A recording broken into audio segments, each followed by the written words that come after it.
BNP চেয়ারপারসনের কার্যালয়ে আমিরে জামাত বাংলাদেশ জামাত ইসলামীর আমির ডাক্তার শফিকুর রহমান গিয়েছেন। সেখানে এক বিরল ঘটনা ঘটে গেছে, তাৎপর্যপূর্ণ ঘটনা ঘটে গেছে। সামনে আপনারা এটা দেখবেন।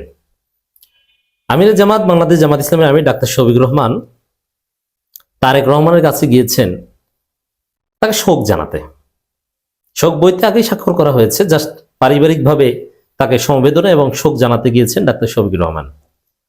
এটা খালেদা জিয়া কেন্দ্রিক শোকের দিক, কিন্তু আমি এখানে আলোচনা করব পলিটিক্যাল দিক।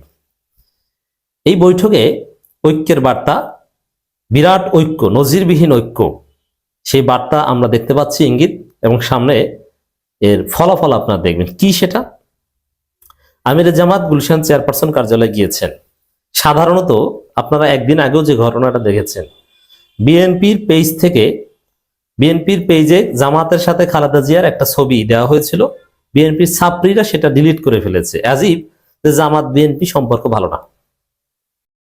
কিন্তু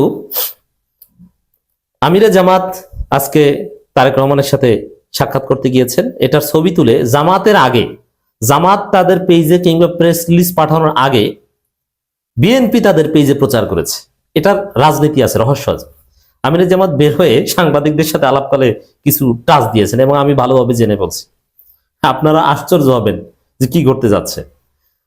যে নির্বাচন হবে, কম্পিটিশন হবে, জামাত ক্ষমতায় বিএনপি বিরোধী দলে, অথবা বিএনপি ক্ষমতায় বিএনপি বিরোধী দলে, জামাত বিরোধী দলে। তারপরে জামাত ক্ষমতা আসলে বিএনপি চাপে থাকবে, আর বিএনপি ক্ষমতা আসলে জামাতকে পিটিয়ে দেশ ছাড়া করা হবে। এটা না, ঘটনা এটা না। ঘটনা কি ঘটতে যাচ্ছে জানেন?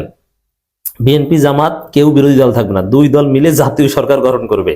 আমিরে জামাত এই প্রস্তাব দিয়েছেন, তারেক রহমান অনেকটা রাজি হয়েছে। কারণ কি? তারেক রহমান জানেন যে এককভাবে চলা, জিতা এবং দেশ চালানো তার পক্ষে সম্ভব হবে না। আমিরে জামাতও জানেন যে বিএনপিকে বিরোধী দল রেখে দেশ চালানো মনে হয় কঠিন হবে। অতএব যারাই জিতুক, বিএনপি জামাত উভয় মিলে কমপক্ষে 5 বছরের জন্য এমন একটা বিরল সরকার চাই যে প্রধান বিরোধী শক্তি, সরকারি দল, এরা সবাই মিলে এক সরকার। এর মানে জামাত বিএনপি মিলে জাতীয় সরকার গঠন করবে, এরকম একটা প্রাথমিক আলোচনা হয়েছে। সেটা হবে একটা বিরল দৃষ্টান্ত। কমপক্ষে 5 বছরের জন্য এরকম একটা স্থিতিশীলতা আমিরে জামাত চান, যেটা তিনি রয়টার্সের সাথে সাক্ষাৎকারও বলেছেন এবং বিএনপি চেয়ারপারসনের সাথেও আলোচনা করেছেন। তো এটা কিন্তু আসলে অসাধারণ ঘটনা, ব্যতিক্রমী ঘটনা। তো দর্শক, এই জায়গায় যথেষ্ট অগ্রগতি হয়েছে, আর বিএনপি এতে রাজি হতে বাধ্য। বিএনপি যদি দেখতো যে এককভাবে তাদের পক্ষে ক্ষমতা আসা সম্ভব, তারা আগের মতো নিরঙ্কুশ সংখ্যাগরিষ্ঠতা নিয়ে ক্ষমতা আসবে, তাহলে তো জামাতকে এই পিঠে পিঠে রাস্তায় রাখতো। কিন্তু এখন বিএনপি দেখছে যে তাদের পক্ষে নির্বাচনে জেতা সম্ভব নয়, অতএব বিরোধী দলে গেলেও অবস্থা খারাপ, দেশে একটা একটা অস্থিরতা লেগেই থাকবে। তার চাইতে বরং বিএনপি জামাত উভয় মিলে আমরা 5 বছর চালাই, তারপরে আমরা একটা সরকারি দল আর একটা বিরোধী দল হই, কিন্তু 5 বছর আমরা স্থিতিশীল ভাবে চালাই। জামাতের থিওরি এটা, তারেক রহমান কিছুটা রাজি। অতএব এই বিরল ঘটনা ঘটতে যাচ্ছে, এটা অসাধারণ ঘটনা। তো দর্শক, আমিরে জামাত এই দিকে ইঙ্গিত করেছেন এবং রয়টার্সের সাথে সাক্ষাৎকারও সেদিকে ইঙ্গিত করেছে। এছাড়া এটা মূলত যদি এ ধরনের ঘটনা ঘটে, তাহলে এটা কিভাবে কি ঘটছে তার একটা ট্রেস আমি দিই। তার আগে বলি, এই যে একটা প্রশ্ন রাজনীতিতে খুব আলোচিত হচ্ছে, এটার জবাবও দিয়ে দিই, এটা নিয়ে আলাদা আলোচনা করবো ডিটেলস। ফাহাম আব্দুল সালামের একটা ভিডিও, জামাই কোটার বুদ্ধিজীবী, তার একটা ভিডিও ভাইরাল হয়েছে। কি? যে জামাত ক্ষমতা আসলে অর্থমন্ত্রী কি হবে? আচ্ছা, এটার জবাব আমি দিই। জামাত ক্ষমতা আসলে অর্থমন্ত্রী হবে মির্জা ফখরুল। খুশি? কেন? জামাত বলছে জাতীয় সরকার গঠন করবে, তারা মির্জা ফখরুলকে বানাবে, শেষ ঝামেলা। বেশি চালাকি করেন ফাহাম আব্দুল সালাম। তো এই প্রস্তাব নিয়েই তো আমিরে জামাত গেছে যে আমরা ক্ষমতা আসলে আপনাকে, আপনাদের অর্থমন্ত্রী, আপনাদের এই সেই ইত্যাদি ইত্যাদি বানাবো, অথবা প্রধানমন্ত্রী তারেক রহমান, রাষ্ট্রপতি ডাক্তার শফিকুর রহমান। রাজি? এরকম বিরল কিছু আমিরে জামাত করবে, একদম স্থিতিশীলতা, কোনো হানাহানি, বিভেদ থাকবে না, একটা সুন্দর বাংলাদেশ, একটা ঐক্যের বাংলাদেশ আমিরে জামাত করতে চান। এবং বিএনপি এতে কিছুটা ইতিবাচক বলেই আমিরে জামাতের সাথে সাক্ষাতের খবর জামাতের আগে বিএনপি প্রচার করছে এবং মুহূর্তের মধ্যেই এই নিউজ ভাইরাল।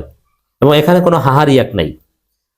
আসলে রাজনীতি যে কতটা নাটকীয় মুহূর্তের মধ্যেই পরিস্থিতি কিভাবে পরিবর্তন হয়ে যেতে পারে এবং মারাত্মক একটা কন্ট্রাডিক্টরি পরিবেশ থেকে একটা ঐক্যের পরিবেশ তৈরি হতে পারে, এই ঘটনা তার প্রমাণ। আমরা পরিস্থিতি সেদিকে যাচ্ছে বলেই দেখতে পাচ্ছি।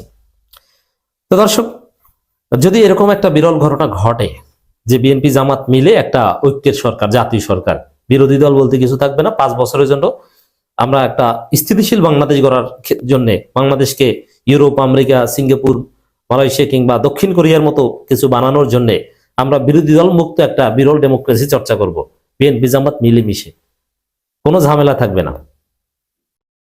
এটা আসলে কিন্তু সুন্দর হয়। এর পক্ষে বিপক্ষে অনেক কথা আছে। তো এই ঘটনা যদি ঘটে তাহলে কি কারণে, এটার ব্যাখ্যা করবো এইভাবে। ওই যে আমি একটা কথা বলেছিলাম যে শহীদ ওসমান হাদির রক্ত বাংলাদেশে কথা বলবে।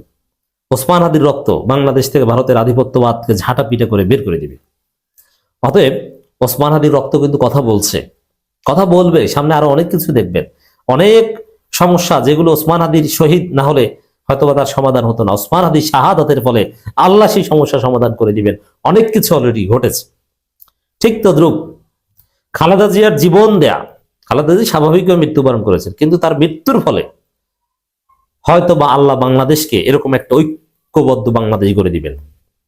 খালেদা জিয়ার মৃত্যুর পরে শোক জানাতেই তো আমিরে জামাত এই প্রস্তাব নিয়ে গিয়েছেন, যেটা ইঙ্গিত পাচ্ছে। একদম খোলামেলা আমি যেভাবে বলছি এভাবে বলেন নাই আমিরে জামাত, কিন্তু অবস্থা দৃষ্টিতে এটাই মনে হচ্ছে। খালেদা জিয়া মারা না গেলে এইভাবে তারেক রহমানের সাথে মিটিং হতো কিনা সেটাও সন্দেহ। দেখেন কত সুন্দর দৃশ্য যে দুইজনে সমান চেয়ারে বসেছেন, যে বড় চেয়ারে তারেক রহমান, ছোট চেয়ারে শফিকুর রহমান, এরকম কিছু না। ছোট্ট একটা রুমে মিটিং করছেন, জামাতের অন্যান্য নেতারা আছে, সেখানে যে মর্যাদায় তারেক রহমান বসেছে ওই সেম চেয়ারে সেম মর্যাদায় ডাক্তার শফিকুর রহমান বসেছে, একদম সেম। এই দৃশ্য খালেদা জিয়ার মৃত্যু না হলে সম্ভব হতো না। তাই আমি বিশ্বাস করতে চাই খালেদা জিয়ার মৃত্যু বাংলাদেশকে ঐক্যবদ্ধ করে দিয়ে গিয়েছে বা দিবে, অনেক সমস্যার সমাধান হয়তো করবে। এবং খালেদা জিয়াকে জামাত, শিবির বা পুরো জাতি যে সম্মান দিল, বিএনপি এই সম্মানের প্রাপ্য না। মিজানুর রহমান আজহারি কফিন কাঁধে তুলে নিয়েছেন, জামাতের লোকজন সবাই জানাজায় পার্টিসিপেট করেছে। এর আগে বিবি সাদিক কায়েমরা সাক্ষাৎ করেছে তারেক রহমানের সাথে। সাদিক কায়েমরা সাক্ষাৎ করে যে ঘটনা ঘটিয়েছেন, যে নসিহত করেছেন, যে বিষয়গুলো অবতারণা করেছেন, এটা আরো অসাধারণ, এটা আরো তাৎপর্যপূর্ণ। তো একদিকে সাদিক কায়েমরা যে তারেক রহমানের সাথে একটা ঐক্যের পরিবেশ, হানাহানি দূর করে জুলাই রক্ষার একটা পরিবেশ তৈরি করে এসেছে, তারেক রহমানের কমিটমেন্ট নিয়ে এসেছে। তার কিছুক্ষণ পরে আমিরে জামাত যে একটা বিরল জাতীয় সরকারের একটা বার্তা কার্যত দিয়ে এসেছে, বাংলাদেশের রাজনীতিতে আপনারা দেখবেন যে নজিরবিহীন কিছু ঘটতে যাচ্ছে।